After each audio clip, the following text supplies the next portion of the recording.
This is the cost of living that I was promised. $2 Uber rides, $5 meals. That's the life I'm supposed to be living. And I'm living it now.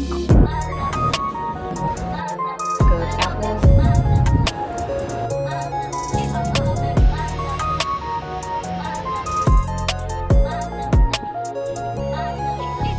And we're back. We're also back with the distracting fan. I have come to report back from day 2 of my adventures. I literally had no idea how this day was gonna go, but it went so amazing, unexpectedly. I knew that I wanted to get my life together. Like, after getting some rest in last night, I honestly didn't even really sleep in. I woke up around 6:30ish and knew I wanted to journal, so I got up and went searching around the apartment to go find a pen, and I ended up looking at the sunrise, which is super beautiful. I was able to wake up slow. I chose my outfit, I took a shower, I journaled, I prayed, then I went and had some breakfast at this little coffee shop called Tosto Coffee. I ordered this caramel chai latte, actually. It was very, very good. The thing about being black here, they assume you're Panamanian, so like anytime somebody walks up to you, immediately they're speaking Spanish to me. There's no like assumption that, oh, eres de los Estados Unidos, eres de los Estados Unidos. There's none of that for me. It's either they approach me in Spanish and we have a conversation in Spanish, or they speak to me in Spanish. I'm like, what? And they're like, oh, she didn't hear me. Not, oh, she doesn't understand me. Oh, she didn't hear me. So then they proceed to, speak louder in Spanish, which is great for me, great for immersion. Eventually, once I get settled into my actual apartment, I want to take the time to really go through grammar rules, my common words and phrases, read through my libro en español, El ladrón del rayo. If you know, you know, si sabes. It's the lightning thief. My favorite book. I want to use that to continue practicing Spanish and just not thinking about it as much. But anyway, went to this coffee shop. I picked my table, sat down, ordered an omelet and that caramel chai latte, which was really, really sweet, really, really good. Beautiful presentation. Was not expecting the whipped cream. My omelet was super sweet, which is unexpected, but it was good. And I just took the time to really get my life together. Like, I brought out my planner, I got my computer, I set it up, I got the Wi-Fi password also delivered to me in Spanish, and I'm proud of myself for like understanding and putting that in. Went through my checklist of things to do. I let the International Institute of Education know that I made it to Panama, updated my address, did some other administrative things, sent pictures to my family, like, this is the view from my Airbnb, this is the latte that I ordered. I was also noting how many black women I was just seeing walking around, and they could have been Panamanian, they could have been travelers from the United States. It just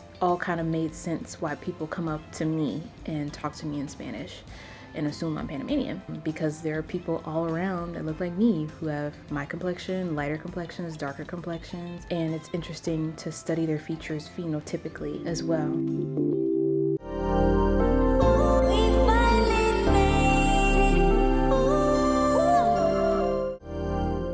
After that, I was like, okay, I need to go visit the area where is, because I had plans to do apartment touring and to meet the director of the school at 11:30. From there, I called my Uber, which was really, really cheap. I was like, are you sure?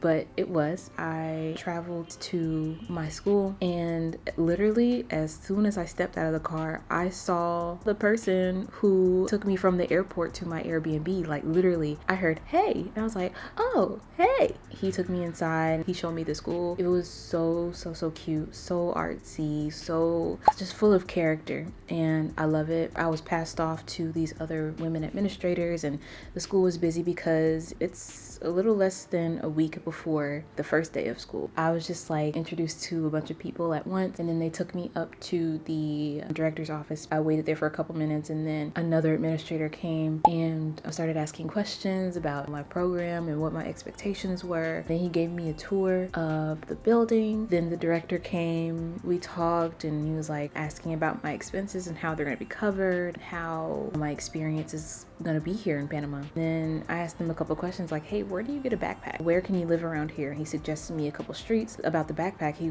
wanted to ask his wife, who I also met, because you can buy a backpack from anywhere, but the most cheap There are like some shopping malls here that are very, very big, and you have many options there. He went to go check with his wife. Then his wife came out of her office and she had her things and she walked down the stairs and he was like, all right, let's go.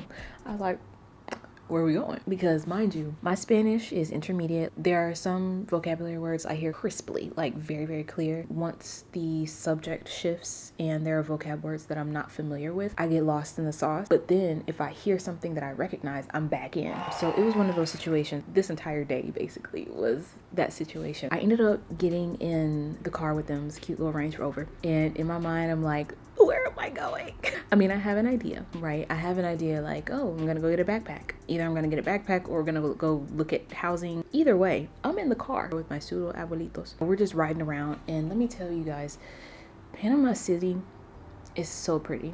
This is a city that is one part urban infrastructure, another part rainforest, another part mountains, with tropical weather, with nice people, and I really like it here. Like, it is so easy to feel at home because everyone is accommodating. We literally come to a point where we are driving on the side of a mountain where the rainforest is. The director, he's like pointing out different buildings and, you know, like the visitor center. There's a public rainforest here that you can visit and like walk the trails, and it looks really huge on the map. I felt that hugeness because like as we were driving up the side of the mountain, the trees and the greenery and the foliage just started kind of closing in over the car, and it was just beautiful. It was like riding almost through like a canopy or something like that. We got gas. I learned that you can pay someone to put your gas in the car for you. I also learned from my mom that used to be a thing in the 70s. I was asking them questions, and the director's wife was just like chatting with me the whole way, asking me some questions. The both of them were telling me about Panama, telling me about the mall that we were going to visit, which brings me to this mall. Apparently it's like one of the biggest malls, if not the biggest, in Central America. And there you can get all kinds of things like for a myriad of prices. While we were shopping, the wife was telling me how to shop there because you can get so many different things for many different kinds of qualities, many different kinds of prices. But the key was to look at all the prices and then decide what to buy. So that's exactly what we did. She was kind of like coaching me through it, which I was like, that is so cool. Like, this feels so cool. I feel like someone's spoiled grandkid right now. We went in one store, the price was like 26 for one bag. We went in another, it was 32 for another bag. We went in this other one, it was 16. And I was like, there we go. And it's pretty good quality. In the same store, they had like pantsuits and like this really nice fabric and material. I'm like, oh wow, it has so many dresses, so many jean shorts, so many things. The haul that someone could get here, incredible. And that's what they were telling me too.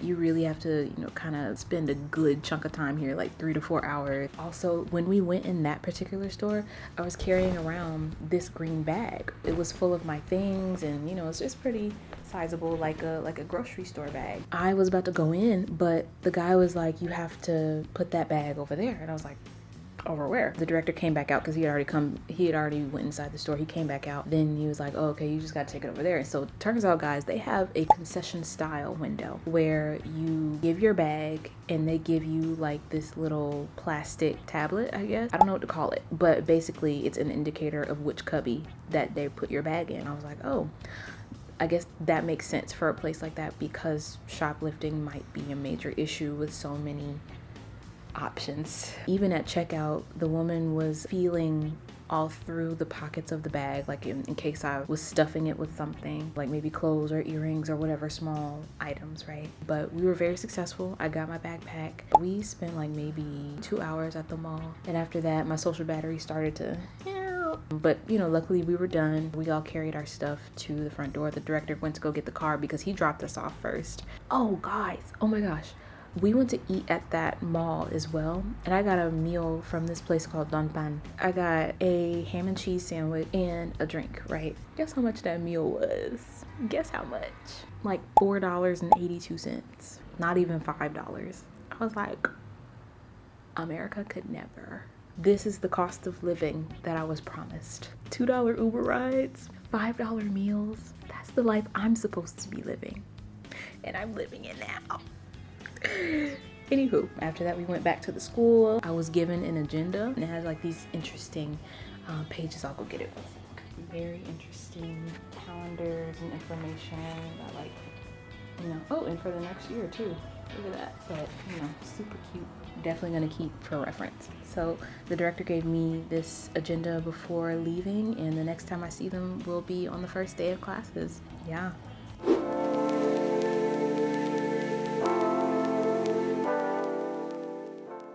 I went down one of the streets where I was recommended to find housing, tried one place, and I was trying to ask the security guard if they do any kind of tours, and I had a bit of difficulty translating that, but even once I asked that question, he was like, we don't have that here. I don't think so. And honestly, I might have been asking the wrong person. I don't know, but he looked at me like he was confused, like he didn't know what the heck I was talking about. So I was like, you know what, sir, you have a good day. I'm gonna go try somewhere else. But then as I made my way to that street and kind of walked up and down, I was wondering if I should just like go home, because the day had been very long, very productive, very good, meeting a bunch of different people, going shopping, getting a bag, etc. I was just kind of feeling overwhelmed by the idea of like knocking on every door, and it seemed like every door had like a keypad or some kind of passcode to get inside the building. So that really didn't seem like the most effective use of my time. After calling my mom, because I wanted to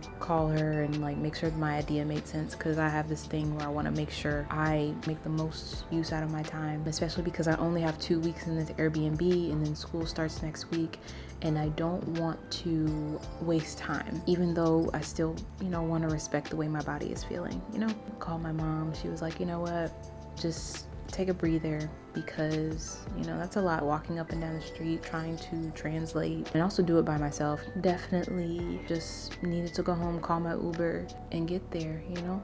So I came back home, and then my dad had a contact with someone who has a real estate agent who got them their house in Panama. So now I'm talking with her, and I was like, thank you, God, because I'm trying to get away from the mindset that I need to struggle, or that I need to be going door to door to figure out where to live, or have the most trying experience ever trying to find a place to live. I'm just trying to rewire my brain into thinking like it doesn't have to be that way, and you can accept help. If you need help, you need help, which I do. Navigating Panama City, I can't be an expert in everything, not at home and not abroad.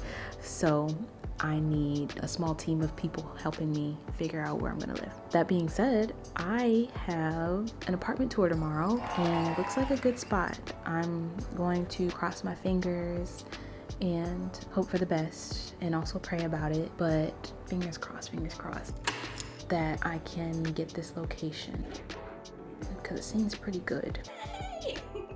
Other than that, I have eaten my sandwich. I reviewed my purchases over the past 48 hours. I have watched the Vince Staples show. I talked with my host a couple times. I met the other guy that's living here while I was heating up my sandwich. Both of them are so nice. I'm honestly just grateful, guys. Like, this experience has been 10 out of 10 so far. And I'm just grateful that I don't even have to do this on my own dime.